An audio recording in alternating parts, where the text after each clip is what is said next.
한 그룹엔 즐겁고 기쁜 사람들만 모아놨어요. 그리고 다른 그룹엔 우울하고 슬픈 사람들만 모아놓았습니다. 그리고 양쪽 그룹에 똑같은 사진 두 장을 보여줬습니다.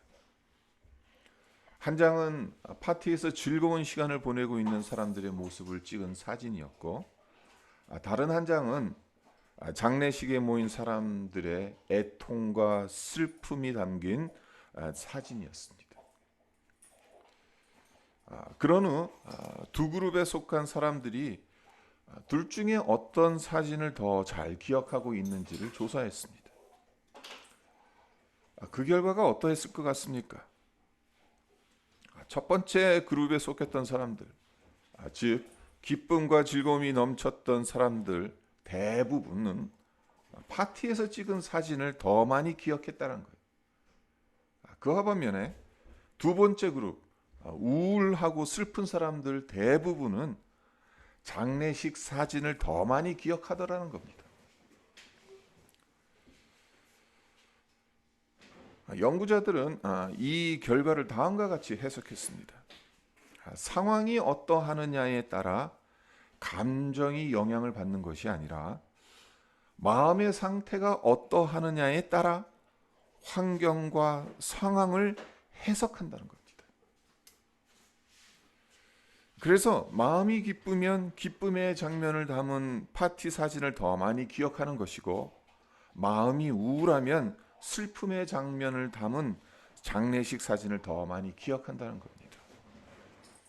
그러니까 이 연구에 따르면 상황보다 생각과 마음의 상태가 훨씬 더 중요하다는 거죠. 마음의 상태 여부에 따라서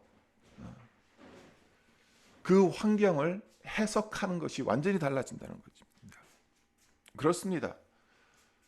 우리의 마음이 천국이면 처한 상황이 어떠하든 간에 천국이에요. 그러나 우리의 마음이 지옥이면 아무리 좋은 것을 가지고 있고 좋은 곳에 있다 하더라도 지옥입니다. 이번에는 책에 관한 이야기를 하나 해드리겠습니다. 한 20년, 25년 전에 읽었던 책입니다. 국제기아대책본부의 부총재를 역임했던 데로 밀러라는 분이 기독교의 세계관에 관한 상당히 유명한 책, 생각은 결과를 낳는다, 이 책을 쓰셨는데요. 이분은 그 국제기아대책본부의 부총재니까 항상 어떤 생각을 하고 살았냐 하면, 어떻게 하면 가난한 나라를 잘 사는 나라로 바꿀 수 있을까? 이것을 사역의 목적과 초점으로 삼았어요. 그래서 자연스럽게 다음과 같은 질문을 했다고 합니다. 가난한 나라는 왜 가난한 걸까?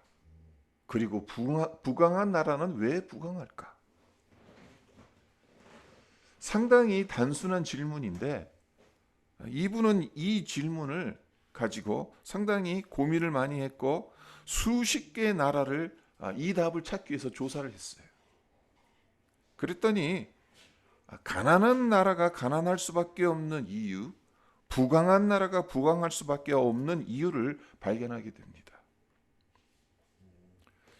가난한 나라들의 경우엔 환경이 열악해서 가난한 게 아니었어요. 환경이 열악한 경우 가난할 수도 있겠죠. 그러나 넓은 땅, 수많은 천혜의 자원을 가지고 있음에도 불구하고 가난한 나라들이 많다라는 거예요. 대표적으로 아프리카에 있는 나라들을 보세요. 거기에는 천연 자원들이 상당히 많습니다. 지하 자원들도 풍부합니다. 그럼에도 불구하고 가난하다는 겁니다. 그러니까 환경이 가난의 원인이 아니라 그 나라의 국민들이 가지고 있는 생각이 가난하기 때문에 가난하다는 겁니다. 패배의식에 사로잡혀 있고 비관적이고 부정적인 생각들이 사회 전반에 팽배해 있다 보니까 그 좋은 것들을 많이 가지고 있음에도 불구하고 이용하지 못한, 계속 가난한 상태에 갇혀 있다라는 겁니다. 이와 반면에 네덜란드나 덴마크와 같이 작지만 강국인 나라들, 이런 나라들의 경우에는 정반대의 가치관을 가지고 있다고 합니다. 네덜란드와 덴마크, 이런 나라들 사실 큰 나라가 아니잖아요. 영토가 작습니다. 기후도 그다지 매력적이지 않습니다. 지화자원, 천연자원 풍부하지 않습니다. 뭐 네덜란드 경우는 여러분들도 잘 아시다시피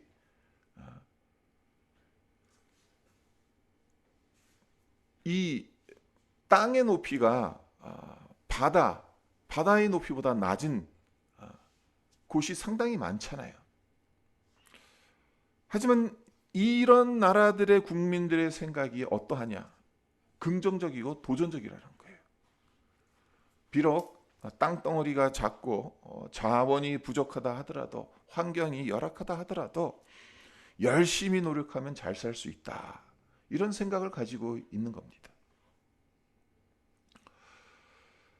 특별한 것은 예수의 복음이 들어가서 교회가 세워지고 복음의 정신이 사회 구성원들의 가치관으로 자리 잡은 나라엔 이런 생각이 더 뚜렷하다는 것을 발견하게 되었다는 거예요. 그래서 보잘것없고 열악한 조건이라 하더라도 하나님이 우리와 함께 하시고 복을 주시기 때문에 우리는 부강할 수 있다, 이런 의식이 국민들 마음속에 있으니까 부강한 나라를 만들 수 있는 것입니다. 이런 점을 발견한 데로 밀러는 다음과 같은 결론을 내립니다. 사람의 생각이 중요하다. 왜냐하면 그 생각이 궁극적으로 결과를 낳기 때문이다. 잠언서 23장 7절 상반절을 제가 읽어드리겠습니다. 대저 그 마음의 생각이 어떠하면 그 위인도 그러한즉. 그러니까 마음의 생각을 어떻게 가지느냐에 따라서 그 사람의 인생이 결정된다는 거죠. 그 사람의 성품과 모든 것이 좌지우지 된다는 것입니다. 우리가 어떤 생각을 가지고 있느냐에 따라 우리의 인생이 달라진다는 것, 우리의 생각이 결과를 낳는다는 것. 자, 그렇다면 내가 가지고 있는 생각이 내 인생을 좌우한다면 참 이것이 참 중요한 문제인데요. 우리가 가장 먼저 해야 할 일이 무엇일까요? 어떤 생각을 품어야 할까요? 어떤 생각을 품어야 내 인생에 있어서 하나님 보시기에 하나님이 기뻐하시는 그러한 삶을 살아갈 수 있는 것이겠습니까? 내 생각을 좋은 생각으로 만들기 위한 훈련이 필요하다는 겁니다. 제가 말씀드리고 싶은 것은. 그리고 그 무엇보다 주님을 믿는 우리에겐 하나님의 뜻이 무엇인지를 알고 그것을 내 것으로 만들기 위해 훈련하는 것이 너무나도 중요하다는 사실입니다. 오늘 본문 말씀 예레미야 29장 11절에서 14절에서 이 훈련에 관한 세 가지를 살펴보고자 합니다. 첫째, 오늘 예레미야 29장 11절에서 14절에서 우리가 발견할 수 있는 것이 뭔가 하면요, 우리의 생각을 내려놓고 하나님의 뜻을 받아들여야 한다는 겁니다. 이것이 출발점이라는 거예요. 지금 유다 백성들이 처해 있는 상황은 바벨론의 포로로 끌려가 있는 상황이에요. 29장 자체가 포로에게 보낸 예레미야의 편지예요. 지금 유다 왕국이 망했습니다. 유다 백성들이 바벨론에 끌려가서 포로로 지내고 있어요. 포로니까 뭐 종이나 다름없이, 노예나 다름없이 살아가고 있겠죠. 그런 유다 백성들을 향해서 하나님께서 예레미야를 통해서 말씀을 주시는 거예요. 이들은 지금 나라를 잃어버렸습니다. 주권을 빼앗겨 버렸어요.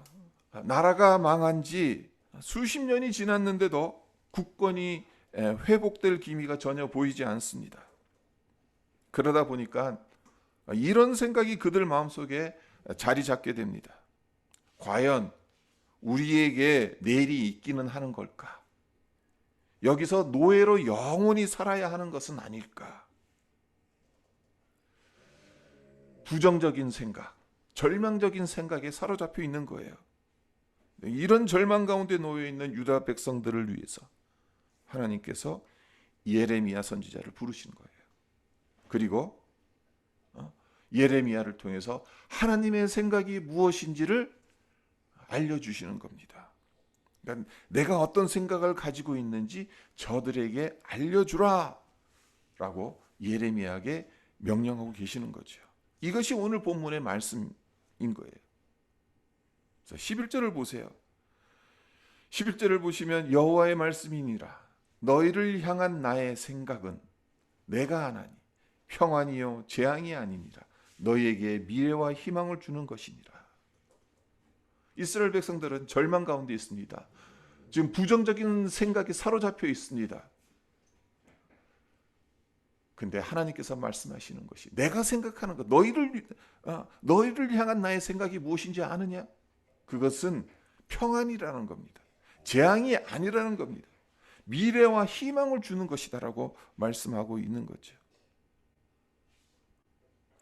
너희를 향한 나의 생각을 좀 알았으면 좋겠다. 그것을 지금 이야기하고 있는 거죠. 너희는 지금 재앙을 생각하고 있지만 나는 평안을 생각하고 있다는 겁니다.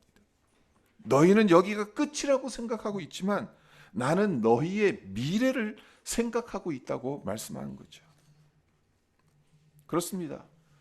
우리를 향한 하나님의 생각은 재앙이 아닙니다. 평안입니다. 절망이 아닙니다. 희망입니다. 이것을 믿어야 하는 거예요. 이 약속을 굳게 붙들어야 한다라는 점입니다. 하지만 우리가 아는 것도 상당히 중요하죠. 이것이 하나님의 생각이구나. 우리를 향하신 하나님의 마음이, 생각이 재앙이 아니라 평안이구나. 이것을 아는 것도 상당히 중요합니다만은 아는 것에서 머무른다면 더 이상 진척이 없어요. 아는 것에서 그치지 말고 이것을 내 것으로 만드는 훈련이 필요하다는 거예요. 제가 예전에 골프 레슨을 몇 번 받은 적이 있습니다. 심장 수술한 이후에 걷는 것이 심장에 가장 좋은 운동이라는 의사 선생님의 권고에 따라서 그러면 어떤 운동을 하면 가장 좋을까? 그럼 골프를 치면 많이 걸으니까 골프를 좀 배워봐야겠다. 필드에 나가서 많이 걸을 수 있는 골프를 배워야겠다라는 생각을 하게 되고 그래서 이제 골프 레슨을 몇 번 받았어요. 근데 레슨을 받았을 땐 아는 것 같았어요. 골프공을 칠 수 있을 것 같았어요. 그리고 실제적으로 연습하고 또 레슨 받았을 그 당시에는 그 공이 맞더라고요. 하지만 그 이후에 골프장에 가서 연습하지도 않고 훈련하지도 않으니까 어떻게 되겠습니까? 그때 배웠던 것 비싼 돈 주고 레슨 받았는데 지금은 전혀 기억나질 않습니다. 하나님의 생각을 나의 생각으로 만드는 것 역시 다를 바가 아니라는 거예요. 날마다 우리의 마음에 하나님의 뜻을 채워 넣는 훈련을 하지 않으면 지금은 하나님의 뜻을 아무리 잘 알고 있는 것처럼 보인다 하더라도 금세 잊어버리기 쉽습니다. 우리의 것으로 만들지 못한다면 그냥 소리 소문 없이 그냥 사라져 버려요. 그러니까 지금은 말씀 들을 때는 아는 것처럼 보여요. 우리가 수요 성경 통독 모임 때마다 말씀을 계속 통독하고 있는데, 그럴 때는 하나님의 말씀이 이런 거구나라고 아는 것처럼 보여요. 하지만 이것을 내 것으로 만들어 놓지 않으면 그것도 지나고 나면 잊어버려요. 하나님 무슨 말씀을 하셨지? 하나님의 생각이 뭐라고 했지? 이렇게 되어버립니다. 하나님의 생각으로 살아가는 법을 훈련할 필요가 있다는 겁니다. 왜냐? 생각이 결과를 낳기 때문에. 우리의 생각을 하나님의 생각으로 바꾼다면 그 결과가 정말 어마어마하겠죠. 우리의 생각이 아닌 하나님의 생각으로 살아간다면 하나님께서 약속하신 것들, 하나님께서 말씀하신 것들, 하나님께서 생각하신 것들이 우리를 통해서 결과를 만들어내는 것이니까 엄청난 것이겠죠.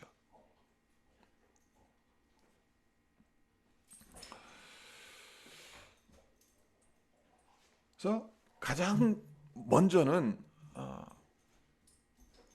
하나님의 생각을 아는 것, 그리고 하나님의 생각을 아는 것에서 그치는 것이 아니라 이것을 우리의 것으로 만들어 나가는 훈련이 필요하다는 것.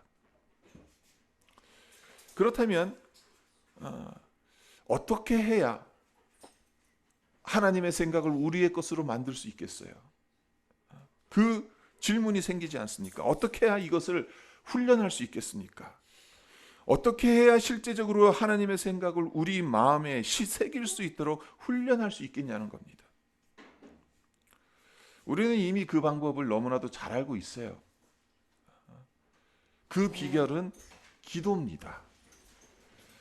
왜 많은 목사님들이 말씀과 기도를 항상 붙여서 말씀하시는 것이겠어요? 이 두 요소는 서로 분리해서는 안 되는 거예요. 말씀 따로 보고 기도 따로 하고, 그게 아니라는 거예요. 말씀 볼 때 기도해야 되는 거고, 기도할 때 말씀 봐야 되는 거예요. 이 두 가지가 함께 가야 한다는 겁니다. 특별히 우리 생각의 훈련, 하나님의 말씀으로 우리의 생각을 바꿔나가는 그 훈련에 있어서는 기도가 절대적으로 필요해요. 유다 백성들 하나님의 생각이 어떠한지 예레미야를 통해서 들었어요. 하나님의 생각이 이러한 것이구나. 우리는 재앙과 절망밖에 남은 것이 없다라고 생각했었는데 하나님은 그렇게 생각하시지 않는구나. 평안이고 미래이고 희망을 주시려는 것이구나. 그러니까 예레미야가 보낸 이 편지를 받은 지금 바빌론의 포로로 끌려가 있는 유다 백성들, 이 편지를 읽고 얼마나 설레었겠어요. 희망적인 생각, 긍정적인 생각을 가져보려고 했겠죠. 하지만 그들 마음과는 달리 처해 있는 현실은 너무 암담한 겁니다. 그러니까 하나님의 생각을 그들의 것으로 만든다는 것이 너무나도 어렵다는 것을 뼈저리게 체험하게 된다는 거죠. 그러니까 포로의 상태에서 하나님의 약속을 내 것으로 만들어 간다는 것이, 그게 사실 말처럼 쉽지 않겠죠. 우리 역시 이런 경험을 하지 않습니까? 말씀 듣고 은혜 받아서 이제 말씀대로 살아가야지 결단을 합니다. 그런 결단으로 살아보려고 애를 써봅니다. 하지만 우리 눈앞에 놓여져 있는 삶의 현장은 녹록치 않아요. 우리가 마음 먹은 대로, 우리가 원하는 대로 이 세상이 우리와 보조를 맞춰 가주지 않는다는 거예요. 우리의 바램과 결단이 무자비하게 짓밟힐 때가 너무나도 많다는 겁니다. 그렇게 되면 어떻게 되죠? 우리의 마음이 흔들려요. 하나님께서 그렇게 말씀하셨는데 하나님의 생각이 이렇다라는 것을 아는데 실제 상황에서 그 방향과는 전혀 다른 방향으로 흘러가니까 내 마음이 흔들리는 거예요. 흔들리면서 내 생각이 이제 밀고 올라오는 겁니다. 하나님의 생각을 접어버립니다. 하나님의 생각이 틀렸나 보다. 지금 이 상황에선 내 생각대로 하는 것이 훨씬 더 낫겠다. 그렇습니다.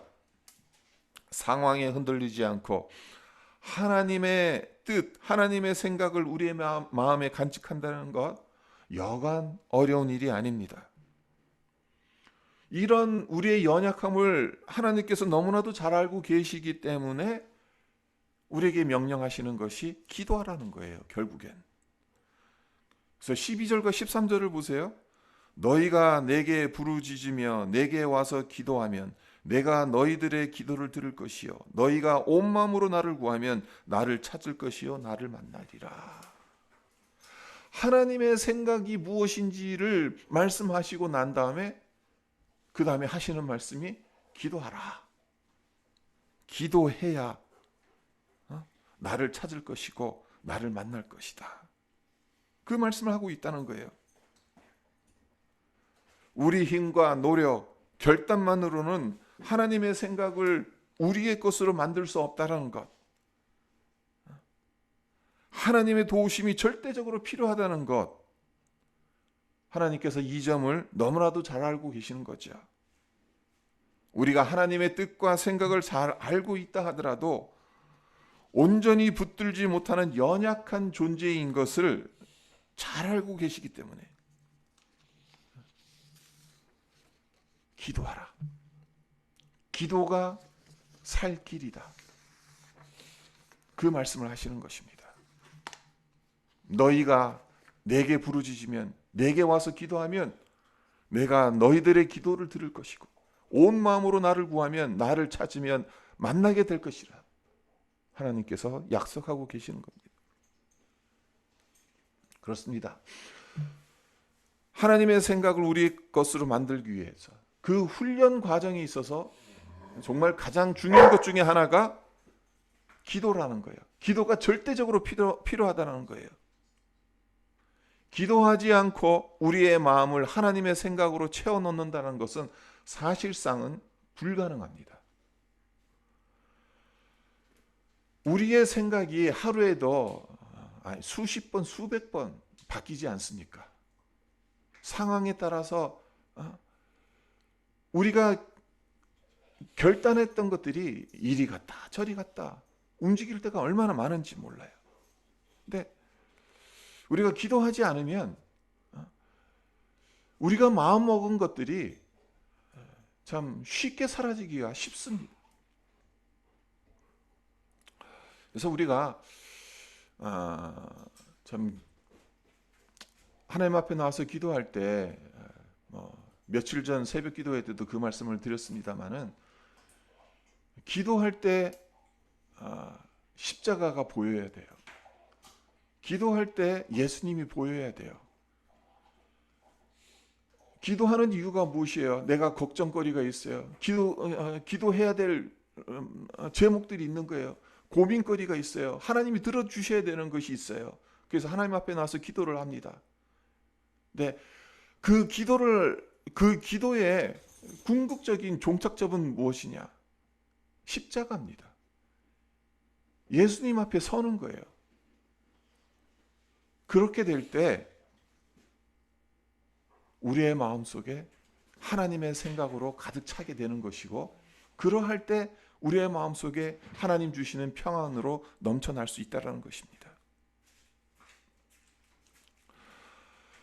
2009년 2월 23일자 타임즈 커버 스토리의 메인 타이틀이 무엇인가 하면은 기도는 우리의 건강에 영향을 끼칠까라는 타이틀이었다고 합니다. 기도가 우리의 건강에 어떤 영향을 끼치겠습니까? 기도가 우리의 정신적인 육체적인 건강에 도움이 된다고 생각하십니까? 여러 석학들이 연구한 결과 놀랍게도 기도가 우리 건강에 엄청난 영향을 끼친다고 합니다. 얼마나 큰 영향을 끼치는지 수치로 제시했는데, 동일한 환경, 동일한 상황, 동일한 건강 상태 하에 놓여 있다면 기도하는 사람이 기도하지 않는 사람보다 2년, 3년 더 오래 산다라는 그런 결과가 나왔다고 해요. 근데 조금만 생각해 보면 이 연구 너무나도 당연한 거 아닙니까? 어떤 생각을 갖느냐에 따라 인생이 결정되고, 생각이 결과를 낳는다면 부정적이고 비관적인 생각을 가지고 사는 사람보다 기도로 하나님의 생각, 믿음의 생각을 훈련하며 사는 사람, 그리고 그 가운데서 평안을 누리는 사람들이 더 오래 사는 것이 당연하지 않겠습니까? 그러니까 기도가 우리에게 주는 유익이 너무너무 많은 거예요. 그냥 기도해서 하나님께서 응답해 주시는 것 이상으로 우리에게 주는 것들이 많아요. 그 중에 하나가 우리의 정신적인 건강, 육체적인 건강 또한 좋게 해준다는 거예요. 우리의 마음을 평안하게 해준다는 거죠. 그래서 오늘 29장 11절에서 말씀하시는 그 평안이 기도할 때 실제적으로 주어진다는 거예요. 사실 유다 백성들이 지금 포로로 끌려가서 하나님께서 이렇게 말씀하셨지만 너희를 향한 나의 생각이 평안이고 미래이고 희망이다 하더라도 현실은 어떻습니까? 여전히 포로 상태에 있어요. 억압받고 있어요. 자유가 없어요. 자기 마음대로 할 수가 없어요. 근데 그때 하나님 앞에 부르짖을 때, 하나님 앞에 나와 기도할 때 하나님을 만나게 되는 거죠. 그러면서 그들 마음에 평안이 생기겠죠. 그래서 정말 하나님의 생각, 그 평안이 임하는 것을 경험할 수 있다는 것입니다. 마지막으로 우리의 생각을 훈련하기 위해서 필요한 것, 그것이 무엇인가? 하나님의 말씀을 붙드는 겁니다. 앞서 말씀드린 것처럼 기도와 말씀은 분리되는 것이 아니에요. 같이 가는 거예요. 하나님의 생각을 확실하게 더 깊이 내 생각 속에 뿌리내리게 하려면 하나님의 말씀을 붙들지 않으면 안 된다는 거죠. 14절을 보세요. 이것은 여호와의 말씀이니라. 나는 너희들을 만날 것이며 너희를 포로된 중에서 다시 돌아오게 하되 내가 쫓아보내었던 나라들과 모든 곳에서 모아 사로잡혀 떠났던 그곳으로 돌아오게 하리라. 이것은 여호와의 말씀이니라. 이 한 구절, 14절 한 구절에서 제일 앞에 그리고 제일 뒤에 반복해서 나오는 말씀, 이것은 여호와의 말씀이니라 라고 시작을 하고, 이것은 여호와의 말씀이니라 라고 14절을 매듭 짓게 된다는 것. 그리고요, 이렇게 말씀하시면서 뭐라고 말씀하십니까? 이것은 여호와의 말씀이니라 라고 말씀하시고 난 다음에 하나님께서 말씀하시는 것이 너희들을 만나겠다라고 말씀하고 계시죠. 근데 이 말씀 역시 바로 앞절인 13절에서 이미 말씀하셨어요. 너희가 온 마음으로 나를 구하면 나를 찾을 것이요 나를 만나리라. 근데 14절에 다시 이 말씀을 다시 반복하고 있는 겁니다. 그리고 그 다음으로 말씀하시는 것이 무엇입니까? 너희를 포로된 중에서 다시 돌아오게 하되 내가 쫓아보내었던 나라들과 모든 곳에서 모아 사로잡혔던 떠났던 그곳으로 돌아오게 하리라. 이 말씀을 하고 계시는데, 이 말씀 역시 앞에서 똑같이 말씀하셨다라는 거예요. 11절에서 하신 말씀이라 동일한 말씀이라는 거예요.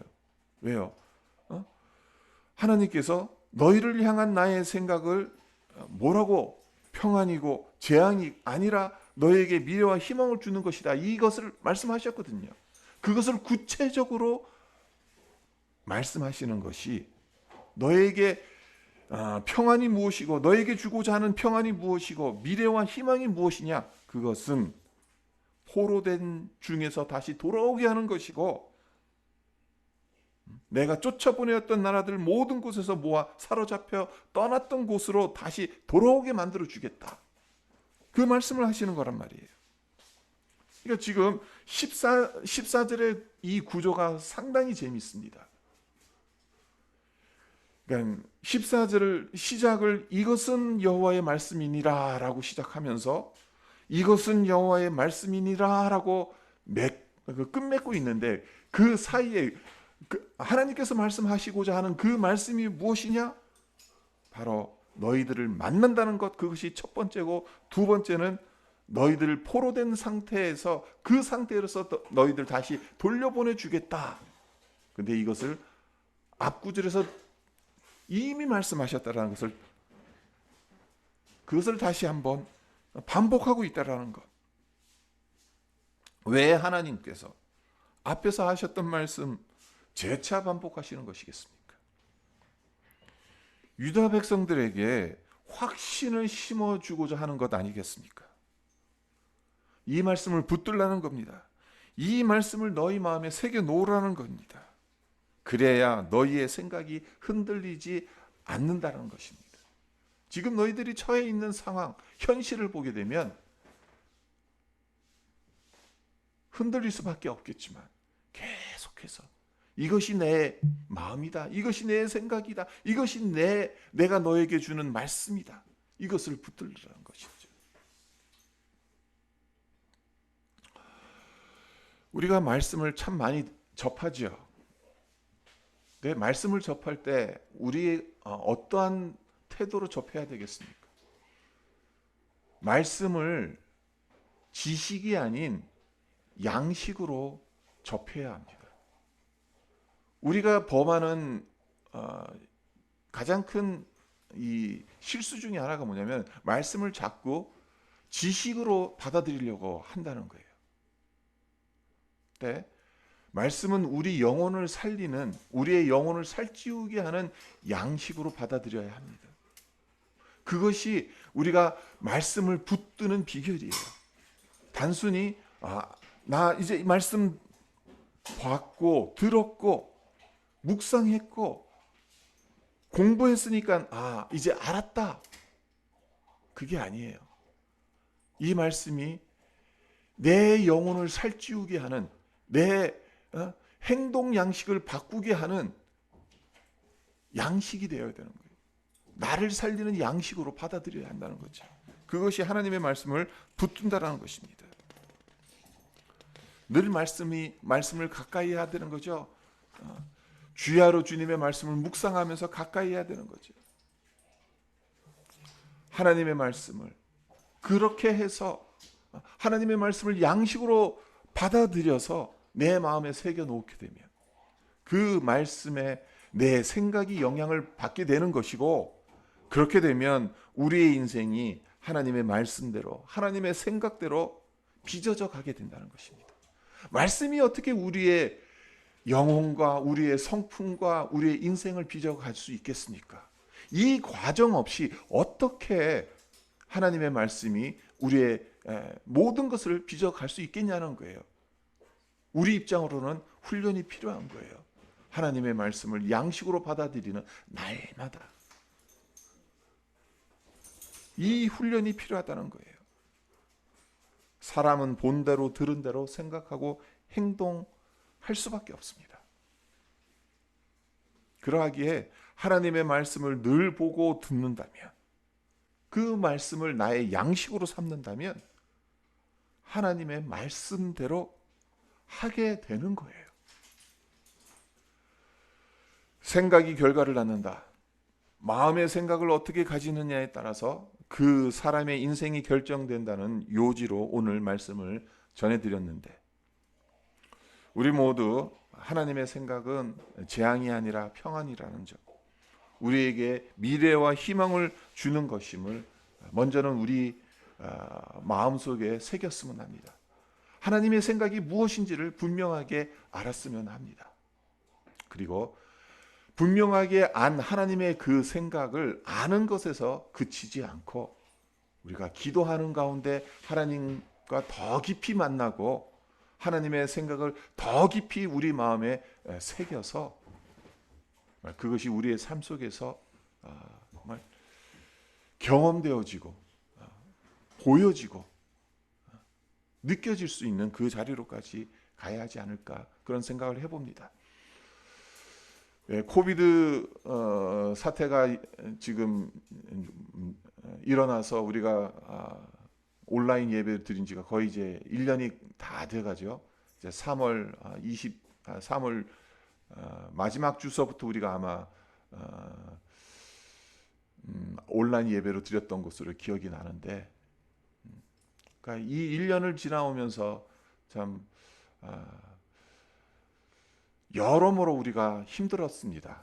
정신적으로도 힘들었고 영적으로도 참 힘들었어요. 한 번도 경험해 보지 못한 시간들을 통과해 오는 과정 속에서 어떻게 이런 상황이 우리에게 주어질 수 있는가 그런 참 생각도 많이 했습니다. 그러나 오늘 말씀드린 것처럼 우리의 이 생각이 우리의 마음이 어떠하느냐에 따라서 우리가 처한 상황 자체도 해석할 수 있다는 사실. 그러하기에 우리의 생각을 어떻게 훈련해 나가느냐가 얼마나 중요한지, 생각이 결과를 낳는다는 것. 그리고 그 무엇보다 우리는 하나님의 생각이 무엇인지를 잘 알고 있는 하나님의 자녀이기 때문에 그 하나님의 마음, 하나님의 생각을 우리의 삶 가운데서 우리의 것으로 만들어가는 그 훈련을 통해서 이 어려운 시간들 통과하고 있지만 하나님 주시는 이 평안, 이 미래, 또 희망, 그것을 품으면서 우리가 이 시간들을 통과해 가기를 주님의 이름으로 축원드립니다. 잠깐 기도하도록 하겠습니다. 하나님 아버지 감사합니다. 우리를 향하신 하나님의 생각을 하나님께서 분명하게 밝혀주셨습니다. 포로로 끌려가 있는 유다 백성들을 향해서 절망 가운데 놓여져 있고 참 영원토록 노예로 살아가는 것은 아닌지 참 그러한 부정적인 생각이 사로잡혀 있었을 유다 백성들을 향해 너희들이 그런 부정적인 생각, 그런 비관적인 생각을 가지고 있는지 모르겠지만 내 생각은 재앙이 아니라 평안이라는 것, 너희들에게 주고 싶은 나의 마음은 미래이고 희망이라는 것을 예레미야를 통해서 분명하게 밝히시지 않습니까? 그 말씀이 오늘을 살아가고 있는 우리에게도 동일하게 적용되어짐을 하나님 우리는 믿습니다. 하나님께서 우리를 향하신 하나님의 그 생각, 우리의 것이 되기를 간절히 소망합니다. 아는 것에서 멈추지 않게 해주시고 정말 기도의 자리에 있게 해주셔서 하나님을 더 깊이 만나는 그 자리에 있게 해주셔서 십자가 앞에 정말 주님께서 우리에게 베풀어 주신 그 구원의 은혜를 더 깊이 하나님 정말 기도 가운데서 경험하게 해 주심으로 말미암아 하나님의 그 생각이 하나님 정말 우리 마음에 새겨지게 하시고 우리의 것으로 만들어지게 하여 주셔서 하나님 정말 코비드로 인해 또 여러 상황으로 인해 힘들고 어려운 시간들을 겪고 나가고 있지만 하나님 정말 상황에 좌지우지 되는 것이 아니라 상황을 해석할 수 있고 컨트롤할 수 있는 하나님 그러한 자리로까지 우리가 나아갈 수 있게 하여 주시옵소서. 감사드리며 예수님의 이름으로 기도합니다. 아멘.